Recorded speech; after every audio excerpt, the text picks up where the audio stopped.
Hello everyone, I'm Dr. Beatrice Hippolyte and this is your world.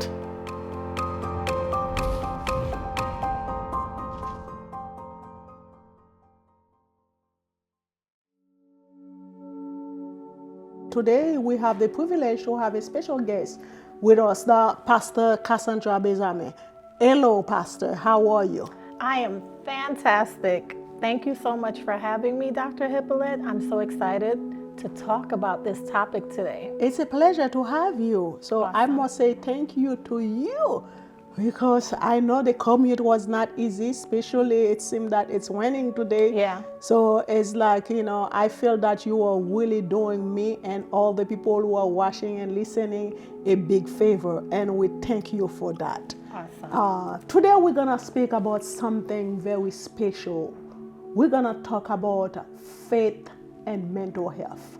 And Pastor Benjamin is here to talk to us, to come educate us and tell us what it is. Pastor Cassie, as I Yes. love to call you, Yes. walk us through that. What is faith and mental health? Well, I think this is such an amazing topic for us to talk about because so many times we find in the church community, I'm going to say, it's not necessarily a topic that we spend enough time on. Mm-hmm. And as we know in society, mental health has become a thing. But I believe that standing at the crossroad of faith and mental health, I believe it brings to the cause solutions, and I think it opens up the door to hope, and so that we can reflect on our own lives, and we can also figure out ways that we can help people who have had a mental health diagnosis. I think one of the things that we can just kind of like clarify is a lot of times people say faith, right? They're actually talking about religion. Right? So today, before we dive into the conversation, I would like to just lay a foundation and, for us to think about how it is that we look at faith and mental health and how we can better approach it while we look at the difference between religion and faith. Right? Okay. So religion is tied into the practices that we do as a result of our belief. Right? So some of us may go to church, some of us may go to the mosque, right? I may go to Catholic church, somebody may go to Protestant church, and so That's forth it. and so on. You go to a Catholic church, you're gonna have your way of worshiping, right? The ritual of worshiping. Somebody may be Protestant and they have their ritual. So easiest way to explain it. So faith is going to be my personal relationship With God. With God. It's the pursuit of a better understanding of my purpose, of God's plan for my life. Am I living that out? Right? What are the things that I'm doing that may or may not align with God? So faith comes with work. And with that work, we're able to see how we are improving. When you say faith comes with work, can you be more specific? Well, faith comes with work, right? So we understand that when it's a personal relationship, there's going to be a process. And with that process, we're going to be able to see growth. We're going to be able to see development. We're going to be able to see benefits, right? We're also going to be able to see areas of struggle. But as our faith grows, as our personal relationship with God grows, it creates more of a dependency. That dependency puts us in a place where we're trusting in God for the things that we probably trusted ourselves for, or we trusted other people for. Not to say that we are not able to have relationships where we're trusting other people or trusting things ourselves. that we may want to accomplish, but don't believe that we have enough strength and capability of doing that, but knowing or having faith that God can make us reach that level. Yes. Okay. Yes. So, it's definitely different from, our religious practices. So, for example, I may not be able to make it to church all the time, or I may not be able to go to the mosque all the time. Whatever your denomination may be, right? But if you have a personal relationship with God, you're able to spend your time prioritizing your relationship. You're able to spend that time working out the kinks in your own life. And so if we're able to look at faith as something that is basically a cushion to helping us to find ourselves and helping us to find ourselves through trusting, believing, and depending on God, it makes it easier because guess what? With or without the church, you're going to be fine. But the church... If you have faith. If you have faith. But the church, it's not like, okay, I have faith and I don't need the church. No. The church is actually a support system because now you have other people of faith who are having their relationship with God. And as you grow together, you're going to be able to support each other. And so it's more of spiritual development. Okay, that's very good. Yeah. That's very good to know. Thank you. Yeah. But I understand the definition or the correlation between faith and the religion that someone may practice. Yeah. Let's get deeper into faith and mental health. Yes. Faith and mental health, right? Faith talks more about a personal relationship. That personal relationship is going to press us to define where we stand with God, right? It's going to press us to define how we interact with God. And so for a lot of what we're dealing with in society for mental health, if you ever turn on your TV or listen to coworkers or even listen to family members when they come over for dinner, everybody has a mental health problem. And so my issue or my concern is that if everyone has mental health problems, then how do we address people who have been diagnosed with mental illness?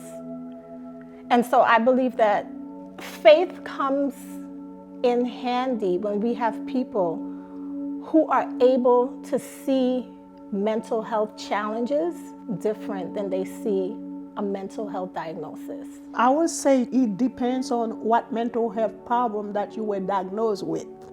No, but what I'm saying is there's a difference between a diagnosis and what people commonly are referring to. Because I mean, everyone, it's almost overwhelming. You hear mental health, mental health, mental health. But if everyone is dealing with mental health, who is supposed to help the people who are diagnosed with mental health? I don't believe that everyone is dealing with mental health. Everyone may be exposed to it because we live in a challenging world. Yes. You know, where people deal with anxiety, stress, and depression, differently. I may not have a diagnosis or were never diagnosed with a mental health problem, but do I experience stress and anxiety through life? The answer will be definitely yes. Yes. And I agree with you. So mental health is the awareness that we're all going to deal with some sort of challenge, right? I believe that that's where faith comes in. Faith comes in because as we grow spiritually, then we know that depression, anxiety, these things are not ours to keep. They're not ours to define ourselves as. And I believe that because it's such a common place or a common topic, there are more people self-diagnosing than, well, I'm depressed. Well, what's making you depressed? So if we have people who are on this journey of faith, then it's easy to alleviate that because literally one benefit that comes from faith used to help or to assist with mental health is that a person who is trusting God is really trusting God. But a person who is well is not going to say, well, I'm depressed. Me saying I'm depressed is very different than me saying, you know what? There's some things that I'm dealing with right now that is causing me to feel like depression is a cloud over me. Or you may say, you know what, I don't know what it is as per now, but the way that I feel right now, I'm not comfortable with it. Yes. I don't feel that I am fully myself. Yes. Because, you know, I've been sleeping, you know, Yes. more than I used to, or sleeping less than I used to, not because I'm getting involved or engaging in new activities. Yes. It just happened. Yes. So, you know, so I see where you are coming from. Yes. I think, first off, one of the major issues that we are facing in society is not necessarily having a sense of confidence in who we are and what we believe. And so we're having this conversation, and I'm just thinking about a person who may be diagnosed with mental illness that may not be able to have this conversation as we're able to articulate, think about the problems that we may face and have actual solutions. So the reason why I believe that faith becomes very important in mental health and for mental health is because those of us who are in a well state that come upon these challenges on a regular basis and we're able to overcome them, it's very important that we stay on top of taking care of ourselves. Very important. And while you mentioned that, I'm gonna read some positive impact of faith on mental health for the viewers or those who are listening. Great. To kind of like know about, you know, coping mechanisms where faith can be served as a tool for mental health issue, providing comfort and hope, like you just mentioned. Social support. Faith community can offer social support that can reduce the pressure or the anxiety somebody may be dealing with. Yes. Meaning making, spiritual practice such as meditation, prayer, mindfulness, all those things are positive impact of faith on mental health. Yes. And this is the reason why we started out this conversation saying that there's a difference between faith and religion, and we actually need both of them, right? If we really want to resolve or get to the best solution when we're talking about mental health. Because, you know, we have to create a sense of independence for the individual. And that individual needs to be able to sustain themselves, right? In the meanwhile, some people may just go to their place of fellowship on Saturdays, on Friday. But what happens when that gap is created, right? So this is why we're saying a personal relationship is important.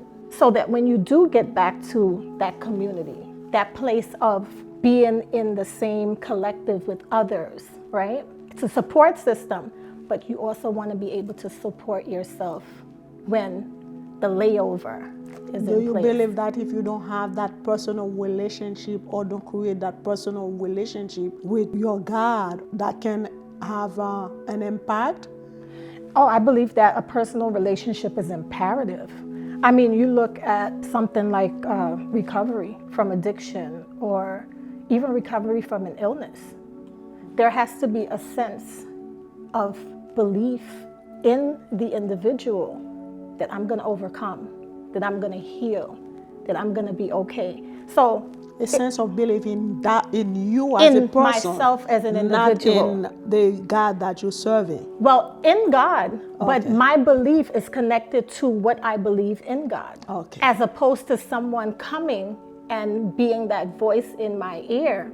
If no one comes, if I call and no one picks up the phone, I should have something in me to be able to sustain me and help me to hold on just a little while longer. So I believe that that personal relationship, I am not sure that resolving mental health, especially when we're looking at the spiritual side of it, I believe that a lack of a spiritual personal relationship, it puts people in a place where it creates a false sense of solution. It can be yes and no. It depends on how you may see it or how the person approach it.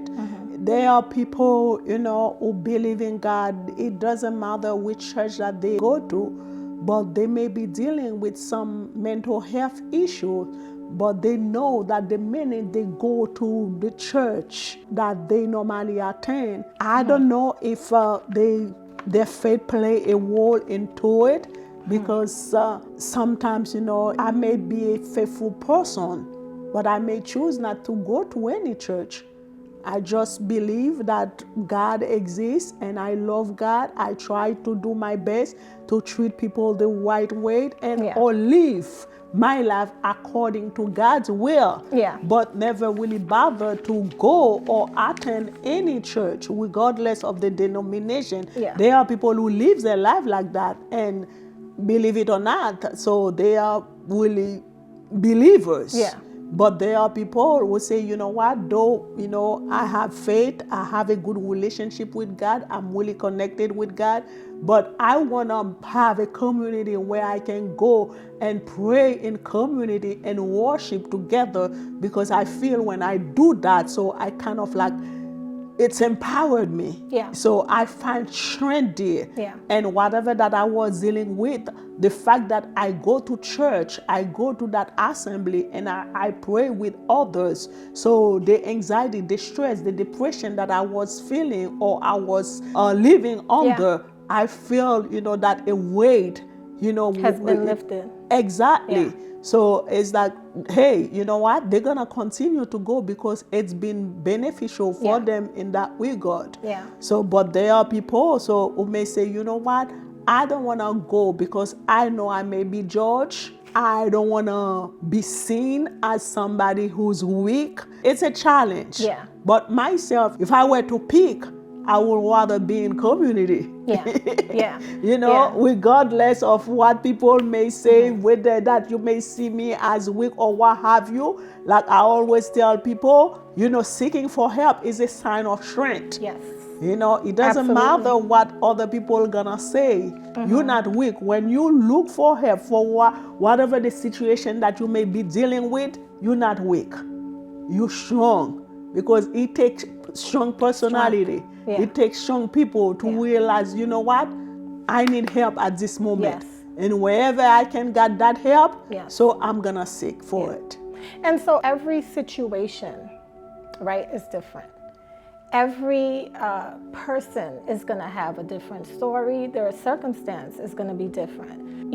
How a mental health issue is resolved may be different, right? Because like you said, some people may choose to be in the collective, go to houses of worship, and some people may just say, well, I'm going to stay home, but I'm going to be disciplined in the way where I'm still pursuing whatever it is that I need from that.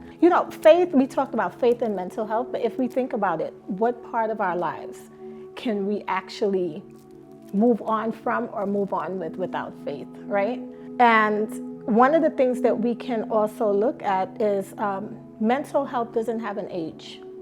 Oh no, it does not. Mental illness does not have an age. Mental illness does not discriminate. It doesn't have a race, right? No. It doesn't have a denomination. No that sexual it targets. orientation, Nothing. no financial class. None. And over time, mental health has been looked at very differently. When you look at the Bible, you have great kings, right? King David struggled with mental health. King Nebuchadnezzar struggled with mental health. So it's not something that's far removed from the things that we believe or the books that we read. It's something that's very common. It's been happening for centuries. And there's been ways to alleviate or to help people who have faced, whether it was mental health challenges or mental health diagnosis, right? Today we have a medical system that has their way of dealing with mental health, right? We have people's personal reservation that makes them choose to accept or not accept, medical treatment.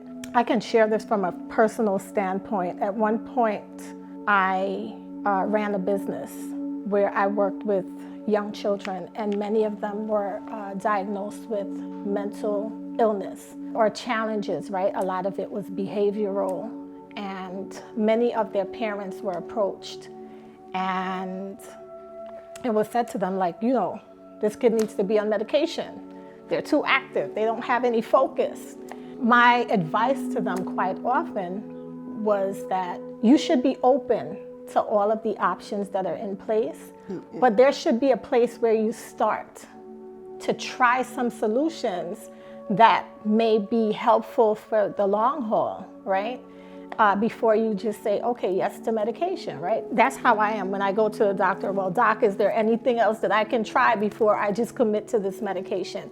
And what I found is, children who were able to get involved with a extracurricular activity, a sport, in a 3-month time span, you saw that there was a turnaround with those diagnoses. Something as simple as giving more attention to a person. With right? kids, I oftentimes engage with people in that regard. I said, as adults, right? We go to work. We got up busy with a zillion of things. Correct. That we want to accomplish. But kids, how we get them occupied? Engaged. Yeah. Because the same amount of time that we have, I've seen adults who are not engaged or don't have a busy schedule, the amount of time that they spend in craziness on social media. Yeah. Can you imagine, and as an adult who's supposed to have structures? Yes. Can you imagine for kids? Yes. So you leave a bunch of kids out there and you don't keep them busy. What is your expectation? Yeah, and I'm happy that you say that. I'm so happy that you say that, because it brings us back to how common, right, mental health and mental illness has become. Because look at how we're spending our time. If we're not allowing ourselves to spend our time in a productive way, if we allow ourselves to deviate from the practices that are going to help us to stay healthy mentally, then we too could be that person that could be diagnosed. Because the point that I'm making is, if these kids were diagnosed with these issues, the schedules changed. For some of them, the diet changed. Revisit the doctor, only for the doctor to say, well, I see change. The conversation is no longer that we're dealing with a child that's out of control, that doesn't have, is unable to focus. It's the same with us adults. Because, you have to adjust what was the quality of life. What was the child was getting involved in. Yeah. So you have that kid, so it's like after the kid go to school and come back from school. So what do you have in plan for that child? Yes. No after school, no piano lesson, no guitar lesson, no type of music lesson at all. So you just have the child sit in the house. Yeah. So every case is different. Some child may say, you know what, let me go and play with, nowadays maybe even with the tablet or the phone. So when you have a kid spend too much time on that tablet or that phone, so that can create another problem. Yes. Socially speaking, in society, and even with, in families, we are so vulnerable to being put in a place where we don't need to be, right? Something as simple as reclaiming family time. Something as simple as checking up on our loved ones. We talk about mental health, and it's just like, these are little things that we can do to offer support and to offer help to a person who's crying out. A lot of times, just being in the church, people are, overwhelmed with all of the burdens of life. And so if the conversation is just like, well, you're in church, all you got to do is pray. How about we just spend some time talking about what is bothering you? Exactly, that's a good question. And even in church, I don't know if you ever experienced that. While I may not ever experience it, but I've heard from other people how things are being conducted at the churches. The word gang, people use it for, all the time. Yes. And it may be for different occasions. So Correct. It's like maybe if you're in jail, you hear the word gang, so it may be different. If you talk about a group of co-workers Yeah. and you say, oh, here's the gang. Or a group of people who like to go to church together or decide Cliques. to clank, so, together. So it's like, so they use the word gang for, but like you mentioned, even in church, all people, like my age or your age, It's even universal. younger, so it's like they go to church. It's okay, if you go to church, so there may be people you will be comfortable to mingle with. Yeah. So it's okay. But there will be people who will form a group. So let's say, so, oh, this is Pastor Cassie. I'm friend with Pastor Cassie. And Pastor Cassie is friend with, Joanna, Peter, or what have you. So now we become a group. Yeah. That's, so that's a gang. So let's say now my mother, my friend, my father try to come and mingle before you even know it, because they don't like this person. They'll just like, hey, Yeah. stop where you at, or you don't belong here. Yeah. But still, they call themselves church people. Yeah. And this So is when as church people, you treat somebody like that, my question to those people, have you ever thought at even one time the negative impact that attitude can have on somebody else's mental health? Yeah, absolutely. And this is why I believe that, we should continue to separate religion from relationship, or religion from faith. Because if we're not able to have those personal convictions that would bring correction to my attitude, that would bring correction to how I interact and how I deal with others, then I'm not good for anything else. I'm not good for the church. If I can't correct me, how can I now come to the church to correct somebody else? Personal relationship is so important, because it's like me saying, God, I'm first online. I'm coming to you completely vulnerable, and I'm expecting you, I'm asking you, I'm begging you, I'm pleading with you. Bring correction to me. If my thoughts are jacked up, help me. Help me to think right. If my speech is jacked up, help me to speak right. Because if my thoughts and my speech is jacked up, my behavior is going to be jacked up. So when we talk about mental health, and we talk about people who struggle with mental challenges, which is all of us. So that way, so if I may be dealing with an issue, so just because, like you're not well yourself, instead of trying to bring some assistance to my needs, so you're gonna contribute to make it even worse. Absolutely. Because we're not taking the time to resolve our own conflict. Because guess what? There's going to be someone in there that's diagnosed with a mental illness. Their problem, their issue is beyond the challenge. They actually need the support of everybody. And like you said, a clique comes around and you're like, okay, let me pay attention to these people that I always pay attention to. And there's somebody who's crying out. There's somebody who's struggling. There's somebody who's suffering. And we are so consumed by our own desire and our own interests to focus on the things that really don't matter. And when you choose to form that clique in that community, in that church, or whatever group that you may belong in that church, when you choose to form that clique against, other people, that's a form of bullying. Oh yeah, and it's a form of insecurity. Yeah, it's a form of insecurity. Yeah. But I use the word bullying because bullying has a great impact on people's mental health. Yes, it does. And so we want to be able to see ourselves as people who should be responsible to be helpful. And me, as a member of that community, if I see it, I cannot decide to close my eyes on it to say, you know what, it's not my business, let them deal with it. Or if I'm in a position to address it, to allow that clique or that group of people to choose to bully this guy or that guy, to just let it happen. No, somebody has to step in and say, enough is enough. We live in a society where, people are dealing with a lot of different issues. So we live in a society where the pressure is really intense. Let's say, for example, You and I, we live in New York, right? Yes. Even the cost of living can bring a lot of pressure to people, into people's lives. Yes. So now you live in a, in a place where to even rent a place. I remember, when I first came to this country, Pastor Cassie, the first time I rented a room from somebody was for $300. Ooh. A home. For $300. Take us back to that time. It was about 20 years ago, right? Because I came in this country, I believe in 2004. Yeah. Not too long ago, 20 years ago.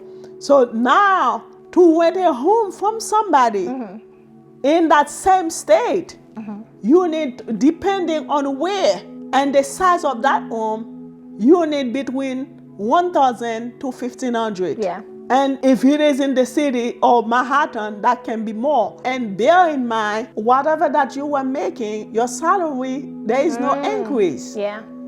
If you were making like $1,000 per week, Yeah. you're still getting that same salary. Yet, your expenses are not the same. Now you have rent increase, you have everything increase. Yes. Grocery shopping, you go to the supermarket, by the time, you see you have one little bag and they say $150, you look at the cashier, you're like, for what? And the cashier will look at your bag, say, your sir. Yeah.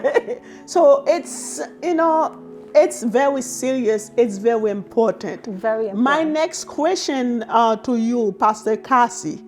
As a pastor, you have a church that you get involved in, and I'm assuming that you play the role of a mentor as well in that church, because people will always have issues. Always. Like family issues, wife and husband issues, parents and kids mental issues, health.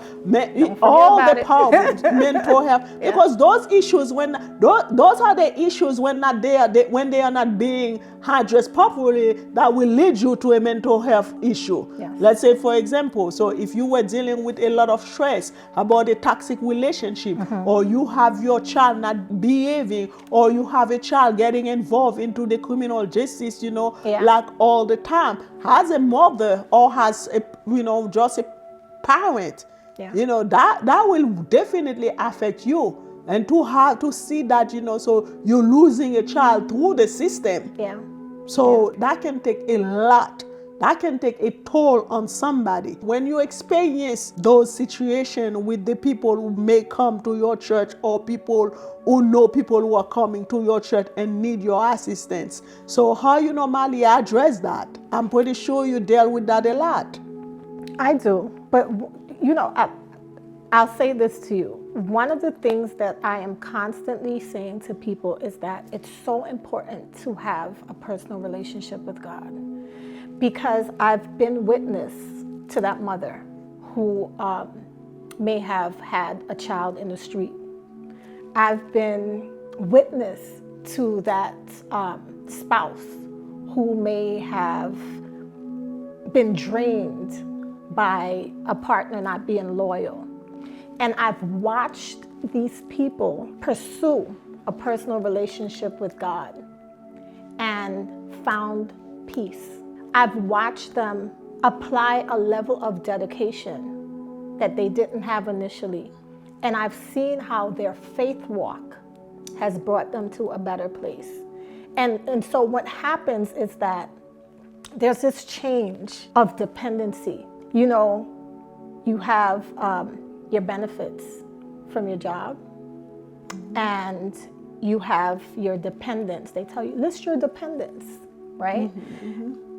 I've watched the faith walk change and shift that dependence, where a person who felt like everything was on their shoulder felt comfortable taking those things off.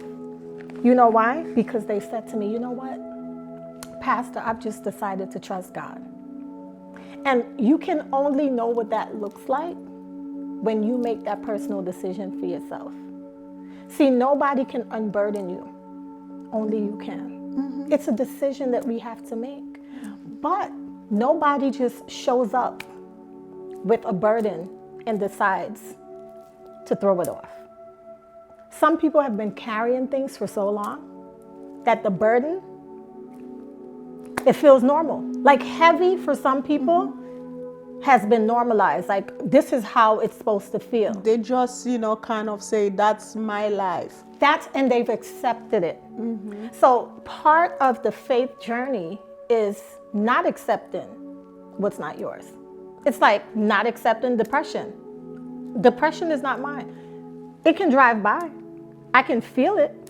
But just because I feel depression doesn't mean that I'm acknowledging that I am depressed. I don't have to live in the reality that my day-to-day, I'm waking up to depression every day. Because some people, they have normalized that. And some people have surrendered to it. I'm telling you, I meet like teenagers. And these kids, I promise you, it's not that they are depressed. How do I know? Oh, I sit there and I have a conversation.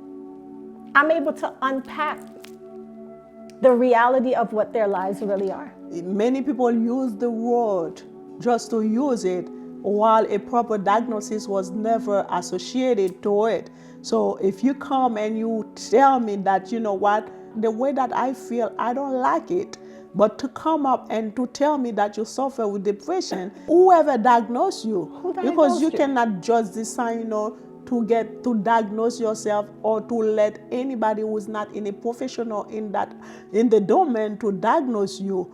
Let's say, you may feel that, hey, you know what, I'm losing energy. I feel that, I don't have interest. I used to kind of engage or be out more often, but lately I only feel like staying in bed. Yeah. So it's like I don't even want to get out of that bed to take a shower. Yes. So now it's serious. But yet I'm gonna ask you how many days you've been noticing that. That's right. If it is only one, just today, just because you used to be up at 5, and so you realize, your body, it's not up to for you to be up at 5 or 6. You feel that, hey, it's 10 or 11 o'clock, you're still in bed. We cannot just use that one day, that one moment to diagnose yourself with depression. That's right. And there are things, so it's like we have to see the duration, how long, what other things, because, it's like you need like at least 5 or 6 criteria to you have to meet 5 or 6 of those criteria. You cannot diagnose yourself. That's right. Even if you were like a mental health professional yourself, I don't think that you are entitled or you are qualified to diagnose your own self with a mental problem. You may see as a professional that, I think I'm leaning to that, but you still have to go and sit with another professional. That's right. But again and again, while you mention young people, social media now, it's a killer. Yeah. I wish I could have, just tell everybody, just put that phone down, put that tablet down. It's not helping. Yeah. And I mean, when I was growing up, they would say, you want your kids to become avid readers? Read a book in front of your children, right? I remember my mom being an avid reader. My mom would read. She was like a bookworm. She read like nobody's business. Like my mom was like the female Malcolm X. She could tell you about pretty much anything. And I mean Bible, she knew Bible. You choose one key word. She will take you. She was a pastor too. She was a pastor, but I'm telling you, she lived it. She was the example of who God had called, and I think called a lot of us to be, right? But she made me become interested and even more attracted to reading. So what am I saying? Today, there are a lot of young people and young children that are mimicking the behavior of their parents. You have parents who are saying, put the phones away, put the tablets away. And the first thing that they do when they roll over is get on the phone. We're talking about mental illness. We're talking about mental health diagnosis. we're also talking about a lack of attention. And if we're not paying attention to each other, there's a lot that can be missed. So maybe we all need to put some of these phones down. Oh yeah, yeah. One time I remember somebody asked me for a ride. I think it was a day or 2 days before Valentine's Day. I gave the person the ride, and the minute she got in my car, I don't even recall that lady greeted me. She came in, she got in the car with the phone, and she was on that phone. And after I drove like a good 20 to 25 minutes, I stopped the car. And I said, you don't put that phone down. You're walking home. I'll drop you off right here. And she thought that I was joking. Oh. And I said, no, I'm not joking. I meant every word I just said. You got in my car after you greeted me. So there was no exchange whatsoever. And you asked me for a ride. I'm gonna drive you like almost 2 hours to take you to where you wanna go. And you think I'm gonna spend 2 hours with you while you're on the phone. So while she was on the phone, she was like basically getting angry at her partner at that time, so who did not offer her anything or didn't see anything going on for Valentine's. She was watching on the phone, somebody was bringing flowers and gifts too. And I'm like, oh, that's how we do things now? That's their life? I'm like, so now you're trying to live those people's life you see on social media. You have a good life. You have a partner and your beautiful children around you. A partner will be there for you at any given time. If anything were to happen to you, they ask you, who should I call? You can, without a doubt, say, call somebody. Somebody who taking care of his children, like to the T. So it's like you want to complain, and right there you wanted to call the man to insult him because he didn't. I'm like, what is Valentine's Day for you? Sounds like somebody creating a mental health challenge for themselves. And I'm like, exactly. Sometimes, we can do better. As a social worker, mental health provider, there are things that could have been avoided. Absolutely. There are tension, drama that could have avoided. Because when you create dramas, around you, when you create certain tensions, when you create them around you, down the road, you may not be equipped to solve them or to address them the right way. How you think that's gonna turn, Pastor Cassie? Disaster. Disaster. Yeah. So now all of a sudden you had a good relationship just because you watched somebody who bought flowers, perfume, or what have you. People have put whatever things on social media. Don't try to live the social media life. Yeah. Because the social media life is not your life. Yeah. So whatever little life or simple life that I have to focus on that. Yes. And live my life to the best of my ability, but not to try to live somebody else's life. Yeah. So I may see, look, Pastor Cassie, she pretty, she dressed well, she may have it all, but at the end of the day, I don't have your life. Yes. Yes. I cannot try to live your life. Yes. Because if I try to live your life and not be content to what I have, right there, I'm walking my way to having one of those mental problems out there. Yeah. We don't need that. There are things that can be avoided. All those stress, anxiety, or even sometimes, depression. Yeah. Sometimes, there are pressures that you cannot take away. Let's say, for example, you lost a child. Your child got arrested. Yes. You lost your job. Yes. Your house catch fire. There are situations that, when they come, they're going to come. But those situation that we can avoid, like if I see Pastor Cassie buying a brand new stove or a brand new car, and right there I feel that because her husband bought her a brand new car, that right there, now I come home and I started put up in a fight with my husband to get me a brand new car too. It's crazy.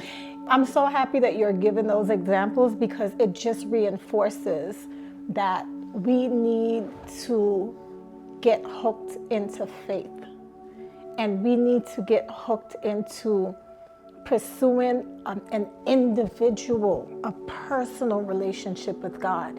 When we pursue a personal relationship with God, we accept who God has created us to be. Amen. And we can celebrate who God has created the next person to be. Like, I can celebrate you, Dr. Hippolyte, as a sister, as a friend. I can celebrate you because I've watched you grow. I've watched you make the sacrifice. See, you didn't just show up and snap your finger and decide, okay, I'm going to be Dr. Hippolyte. You put work into this. There are challenges that you face that people would never know of. The sacrifice that you've made that people are not going to be aware of. But you know what? You did not give up because you believed in your heart that there was more. Even in your book, as a little girl, the things that you would have gone through, you have so many reasons to say to people, well, I've gone through so much, I'm giving up. But you did not allow that to be your story. You know why? Because you're connected to faith. Yes. You know God in a way that you won't allow anyone else to know him that way for you. And this is why I say to people, pursue it. It doesn't matter where you start. It doesn't matter if you're crawling, because that crawl is going to turn into baby steps. Those baby steps are going to turn into a jog, and before you know it, you're going to be sprinting. It doesn't matter where you're at. It doesn't matter how far behind you're positioned. God is able to pull us all through. Church, let's say amen. It's so true. No. Let me tell you, Pastor Cassie. Yeah. You nail it right on the spot. Yeah. So, and I remember even in that book, I have a chapter called The Power of Prayer. Amen. I know, and I tell, when people ask me oftentimes, how did you do? How come from that place where you at? Why you never get bitter? Like I said in the book, the day that my mother got arrested, and I was left outside of the house, I was a little girl who was not even 8 years old yet. So if that neighbor didn't get me that day, only God knows what my life would have been. Yes. You know, everything was kind of like a played out for me to be a hardcore criminal, a thief, yes, prostitute, yes, drug addicts, you name yes. it. Yes. But when at the age of 12, I was blessed to encounter God and for him to embrace me the way he did. Yeah. I would not never give myself credit to say that I embraced God. No. It was not me. It was God. That's right. Who embraced me. Yes. But down the road, you know, after he embraced me, kind of taught me that I had, in order for him to go even further with me, that I have to trust him. He gave you a reason to trust. You know? And so when I learned that I had to trust him in order for him to do miracles in my life, I did. Yes. If I tell you that I'm a living miracle, if I tell you, like, you know, this man up there. I'm just saying, guys, read the book, get the book. This man. Because you're not even making stuff up. I'm telling you, I got chills from reading, some of the content in there. And I just think it's amazing to know that you persevere. You know, so it's like when there was no hope, when I didn't know how I was going to address this situation or that situation. Yeah. So God said, you know what, darling, don't worry. I have it under control. When I walk, it seemed that I always notice his shadow. And the day that I didn't notice his shadow, it seemed that he was telling me it's because I was carrying you. Yes. Yes. So the shadow of the feet that you saw were not yours, they were mine, because you were over my shoulder. Yes. So it's like faith is very important, and faith can play a major role into people's life. With all the hard times that I dealt with in life, I never really felt depressed. I think it's because, you know, I always have that faith. Because I know whatever that I was dealing with, it was just for the moment. That shall to pass. I knew God was there. I knew he was a God of his word. Yes. I knew that he never fails. I knew that if I trust in him, if I had put my trust in him, so at the end of the day, the victory will have been mine. And that's what happened. Yeah. I trusted him. I believe in him. And with him, I overcome all the obstacles. Today, I call the victory mine. And it is yours. It is yours. It's so good that we're able to come and, come together to have this conversation. And hopefully, it encourages people to get on that road, start your journey, right? Take your baby steps. If you're crawling, crawl. It's okay. I've had to crawl before. Mm-hmm. But I promise you that if you allow God to do what he's capable of doing, oh my goodness, he's going to give you more than you put in. That's what I've been finding. Mm-hmm. I've been finding that, yes, you know how people say you reap what you sow? Mm-hmm. I'm finding that I'm getting more than I put in. Mm-hmm. Right? It's like you plant a lemon seed, you're going to get a lemon tree filled with lemon with 1,000 seeds, right?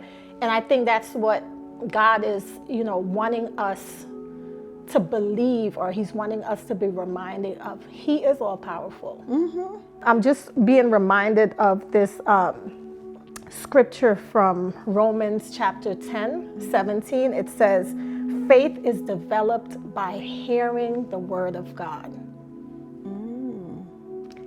Then say faith is given. Faith is developed, right? It's a work in progress. It's a process. It's okay. It's okay. And I say to people, listen, the race is not for the swift, but it's for those who have developed endurance. Take your time. I mean, there's a difference between McDonald's and there's a difference with a 5-star restaurant. You go to that 5-star restaurant, you're going to have to wait a while. Yes. Because they're taking time to create quality. That's what God is doing with us. It may seem like it's been forever. I've been praying for this stuff, and my mind just keeps going in a place that it shouldn't be.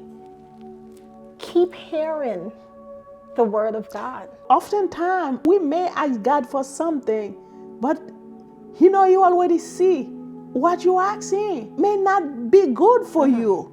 Mm-hmm. So not because he did not hear what you were saying or refuse to grant you with what you're asking for. Yes. It's because he knows if what you're asking for, if you ever get it, that may be an issue. Yeah.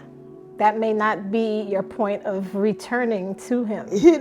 So, and I remember, one time somebody shared jokes with me. The man was praying God for a wife. He told God, you see that lady over there, I'm praying you for that person. God gave him somebody else who was not as pretty as the one that he was praying for. So was he mad? And so he was so mad, the fact that God did not listen to him. And 2 days later, that person that he was praying for died with a serious chronic medical conditions. Wow. But the lesson that I got from it, God probably, if 2 days later that person died, so God probably saw that you were not ready yet to deal with that loss. Absolutely. So it's like he probably was preventing that pain for you. I'm bringing that joke on is to say, like Pastor Cassie said, we have to be patient. Yeah. And when we pray God, we have to trust him. Yeah. Know that he knows best and it will provide for us according to our needs. Amen. I love that. Any last thought before we finish? I think 2 last thoughts before we wrap up. One is let us who are in a place where we don't have a mental illness, let's take care of ourselves.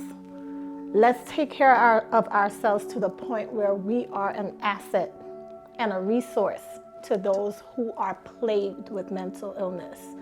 The other point is, some people are dealing with mental illness and, they have to take medication. There's nothing wrong with taking medication, right? If you have to, you have to. If you have to take the medication, you pray about it. You, the same way that we're saying develop a relationship with God, you develop a relationship with your healthcare practitioner and providers, right? And so that you will have the clarity, you would have the understanding. If you don't feel confident in the presence of your, medical provider, maybe there is somebody in the church or somebody in your family who you can trust, who can, go with you to those medical appointments and provide a sense of support, because we need to support those who have minor and major needs.